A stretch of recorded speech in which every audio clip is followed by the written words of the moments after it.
Buenos días, ¿qué tal están? Bienvenidos. Comentario del libro Sentir y Saber de Antonio Damasio.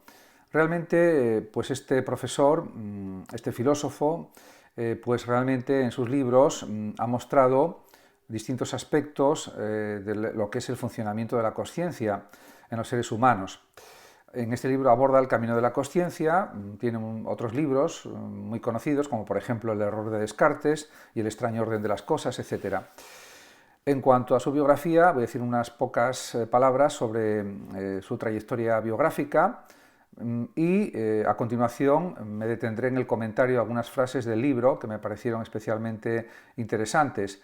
El libro pues, fue publicado en el año 2021, en octubre del 2021, y decir que Antonio Damasio es profesor de neurociencia, nació en Lisboa en el año 1944, como decía, es profesor de neurociencia, psicología y filosofía y dirige el Instituto del Cerebro y la Creatividad en la Universidad del Sur de California, en Los Ángeles. Ha hecho además, indudablemente, aportaciones fundamentales sobre los procesos cerebrales y su relación también con las emociones y los sentimientos, y también con la consciencia, y es considerado uno de los neurocientíficos más eminentes de nuestra época. A partir de ahora comentaré pues, algunas frases del libro, sin pretensión de exhaustividad, simplemente como introducción al libro, y es aconsejable su lectura. Realmente, en la primera parte del libro pues, hay una introducción que la titula Antes de empezar. Y dice, por ejemplo, o escribe Antonio Damasio: pasamos por la vida sintiendo o razonando, o ambas cosas, según requieran las circunstancias. Ante este planteamiento es cierto que es así, pero podemos también pensar en la filosofía de Xavier Zubiri, que habla de inteligencia sentiente. La inteligencia siente, o sea, sentir es pensar y pensar es sentir de alguna forma también.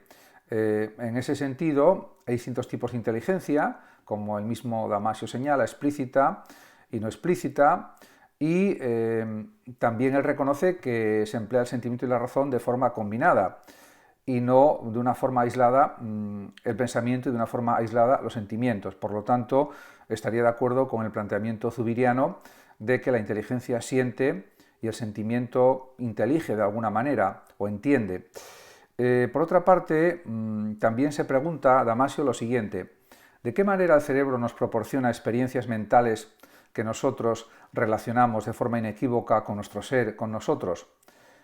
Pues realmente actualmente se sabe, por medio de la neurociencia, porque hay numerosos neurocientíficos, diríamos que estudian los procesos cerebrales. También podemos pensar en la psicología cognitiva, en la psicología evolutiva, por ejemplo en la psicología matemática, en la psicología experimental también, que tienen que estudiar todos los estudiantes de psicología y que supone también un gran avance, la psicometría también, etcétera, y otras partes de la psicología y de la psiquiatría, pero yo diría que fundamentalmente de la psicología, en cierto sentido al menos, y también de la fisiología del cerebro, del funcionamiento cerebral, etcétera. Entonces, ya pues en la primera parte del libro, a continuación de esto que acabo de comentar o explicar, uno de los capítulos del libro se titula En el principio no fue la palabra, y voy a comentar una frase que tengo subrayada en el libro que dice: sentir, escribe Damasio, no es percibir y no es construir un patrón basado en otra cosa para crear una representación de esa cosa y producir una imagen en la mente. En cambio, sentir es la variedad más elemental de cognición. Efectivamente, esa disparidad, ese dualismo entre sentir y entender, o entre sentimiento y cognición, es falsa para Damasio, y ahí tiene toda la razón, porque el sentir incluye también no solamente imágenes o cosas que nos impresionan de una manera positiva o negativa, sino también alguna forma de pensamiento, de elaboración mental representativa, de representación mental. Y la representación mental es la base también de los conceptos, de las ideas, etc. Por tanto, es cierto, como él dice, que sentir es la variedad más elemental de cognición. ¿Y por qué es la más elemental? Comento. Pues simplemente porque a veces sentimos cosas que nos cuesta expresarlas con palabras, pero que al final sí pueden ser expresadas de alguna forma gracias a los medios verbales, gracias a los términos, a los vocablos.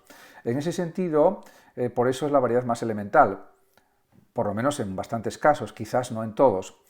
A veces, pues muchas personas dicen, pues no sé expresar esto con palabras o no se puede expresar con palabras.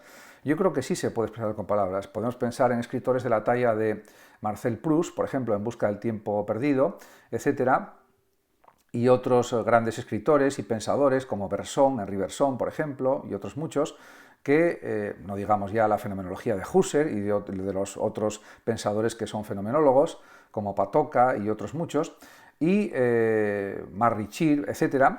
En ese sentido, la fenomenología pone en palabras, diríamos, los procesos de la consciencia, lo que es la memoria, el sentimiento, la emoción, el tiempo, etcétera, etcétera, y muchas otras cuestiones que aparentemente casi son inexpresables, pero que en realidad sí son definibles con palabras.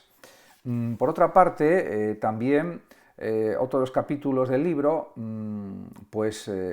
diríamos que discurre sobre el propósito de la vida.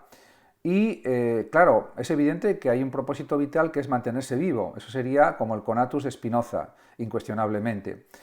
Y el propio Damasio lo dice de esta manera en el libro: la vida es inseparable de un objetivo evidente, su propio mantenimiento durante tanto tiempo como la muerte por envejecimiento lo permita. Es una frase maravillosa, sobre todo la parte última, cuando dice tanto tiempo como la muerte por envejecimiento lo permita, porque al final todos morimos generalmente por envejecimiento, aunque hay personas que mueren antes por otro tipo de enfermedades, por lo que sea. En cualquier caso, ese conatus, esa fuerza, ese deseo de seguir viviendo, está presente en todos los seres vivos y en los humanos con más motivo todavía, porque somos conscientes de nuestra mortalidad, cosa que no ocurre en los animales, que no son conscientes de su propia muerte. Sí pueden ser quizás conscientes, por ejemplo, los chimpancés, los gorilas, orangutanes y otros animales más desarrollados a nivel cerebral, los elefantes, por ejemplo, sí son conscientes de la muerte de otros animales. Bueno, en el caso de los elefantes hay pruebas evidentes de eso. Cuando muere, por ejemplo, un cachorro de elefante, pues la madre, pues eso lo siente profundamente, lógicamente se da cuenta de que ha muerto pues hay una especie de rituales de muerte. Pero diríamos lo que parece más difícil es que los mismos animales sientan que ellos mismos van a morir. Ven la muerte en otros animales, no tanto en ellos mismos, o no en ellos mismos, más bien. Y no digamos ya los animales menos evolucionados, como pues por ejemplo los insectos y otro tipo de animales. También es verdad que el propio Damasio pues da una cierta relevancia a las imágenes mentales, que fluyen, como él dice, inexorablemente en el tiempo y están infinitamente abiertas a la manipulación para producir nuevas imágenes. Efectivamente, el cerebro también piensa con imágenes y eso ya depende del estilo de pensamiento de cada individuo, de cada sujeto. Hay personas que piensan más con palabras, por decirlo de alguna manera, y otras personas que son más visuales. En ese sentido, pues todo eso lo estudia, por ejemplo, la psicología cognitiva, la psicología del conocimiento. Y escribe también Antonio Damasio: como veremos, prestar atención abre el camino a los sentimientos y la consciencia. Si pretendemos dilucidar, o sea, explicar la consciencia, es necesario insistir en distinguir estos pasos intermedios. Efectivamente, está señalado como algo evidente que el proceso atencional es clave para distinguir entre sentimientos, emociones, entre pensamientos, aunque estén correlacionados, y para darse cuenta de lo que sucede en la realidad exterior y también para saber percibir bien todo lo que nos llega a través del oído, a través de la vista o a través de los oídos, de la vista, no confundirse en la percepción. Eso también es algo claro. Por eso, a mayor atención, mejor percepción de la realidad externa y también de la propia realidad interior, pero yo diría que sobre todo de la realidad exterior. Por otra parte, a lo largo del libro, pues él habla de numerosísimas cuestiones, por ejemplo, habla de la vergüenza de los virus, cerebros y cuerpos, etc., pero me voy a centrar en lo que a mí me ha llamado más la atención del libro, en algunas cuestiones, y, por supuesto, la inteligencia, la mente y la consciencia pues es lo más relevante en el ser humano, en principio. Y escribe también Damasio, en este sentido, lo siguiente. Pero el comportamiento inteligente funciona a la perfección gracias a cómputos bioeléctricos adecuadamente articulados, cuyo teatro de operaciones es más que simple, limitado y se sitúa del nivel molecular hacia abajo, en la consolidación física del organismo vivo. Efectivamente, al final los 100.000 millones de neuronas aproximadamente que tenemos en el cerebro, aunque haya una muerte cerebral de millones de neuronas o cientos de miles de neuronas, eso queda compensado por la experiencia, como saben perfectamente todos los neurocientíficos, los psicólogos, los psiquiatras, etc. En ese sentido, pues hay, diríamos, un funcionamiento eléctrico-químico del cerebro, con potasio y otros elementos químicos, y al final pues hay un voltaje cerebral de 1,5 voltios aproximadamente. En ese sentido es un funcionamiento electroquímico el cerebral. En ese sentido, pues eso se ha investigado ya durante el siglo XX y se sigue investigando en el siglo XXI y diríamos que ya se conoce bastante bien el funcionamiento cerebral, pero todavía quedan cosas por descubrir en el funcionamiento del cerebro. En ese sentido, pues se puede situar la investigación en el nivel molecular o en un nivel pues algo superior y en todo caso pues hay laboratorios de investigación dedicados a estas tareas de saber cómo funciona el cerebro y por qué funciona de una forma o de otra, y de las partes del cerebro, lógicamente. Por otra parte, también escribe Damasio esto: las inteligencias ocultas resuelven los problemas de manera sencilla y económica. Las inteligencias explícitas son complicadas, requieren el sentimiento y la consciencia.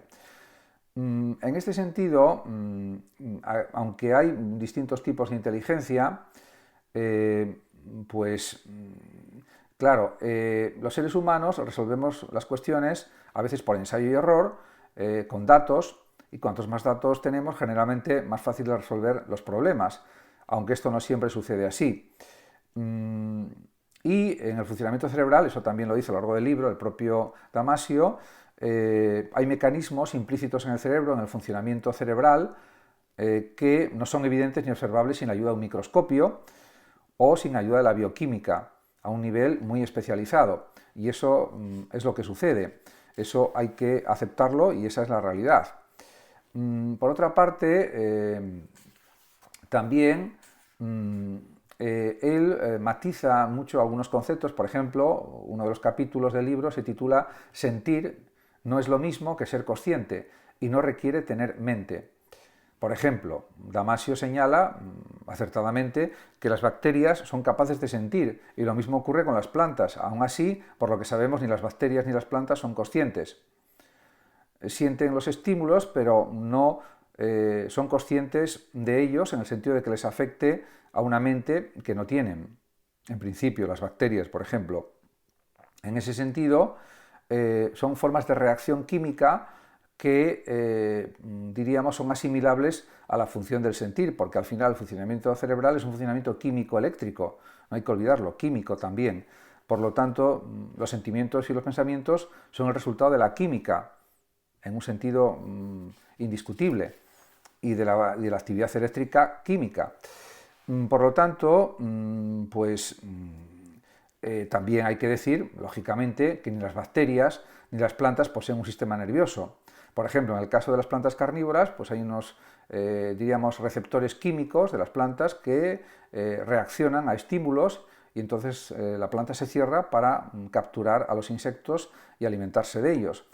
Eso significa que de alguna manera sienten los estímulos, entre comillas, lo de sentir, pero que no tienen un sistema nervioso similar pues, a otros animales más avanzados o más desarrollados. Pues también es verdad que hay cosas curiosas que él cita a lo largo del libro, resultado de sus investigaciones, por ejemplo, hablando de estas reacciones de las plantas, escribe lo siguiente: imagínense la sorpresa de Claude Bernard, escribe Antonio Damasio, cuando descubrió que los primeros anestésicos de su época, que eran inhalables, afectaban también a las plantas, de manera que las sumía en un estado de duermevela. Parece increíble, pero así es. ¿Y esto por qué sucede? Pues lo explica él también de una forma, pues diríamos, muy precisa. Pues los anestésicos, como se sabe actualmente, producen una perturbación de los canales iónicos en las propiedades de la bicapa de las membranas celulares.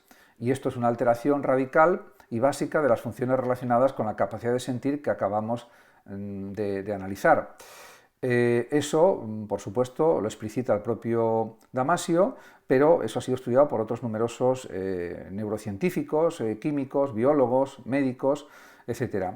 Por lo tanto, podemos decir, eso sí, ya de una forma incuestionable, que todos los mamíferos, las aves, los peces, sí tienen una mente y son conscientes. Y sospecho que lo mismo ocurre, dice él, con los insectos sociales. Yo en eso ya no estoy tan de acuerdo, porque creo que las hormigas y otros insectos, pues a mi juicio, no son conscientes. Pueden tener un cerebro para sus funciones instintivas, pero no que tengan un cerebro consciente.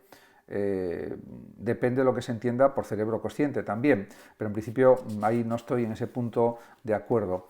Por otra parte,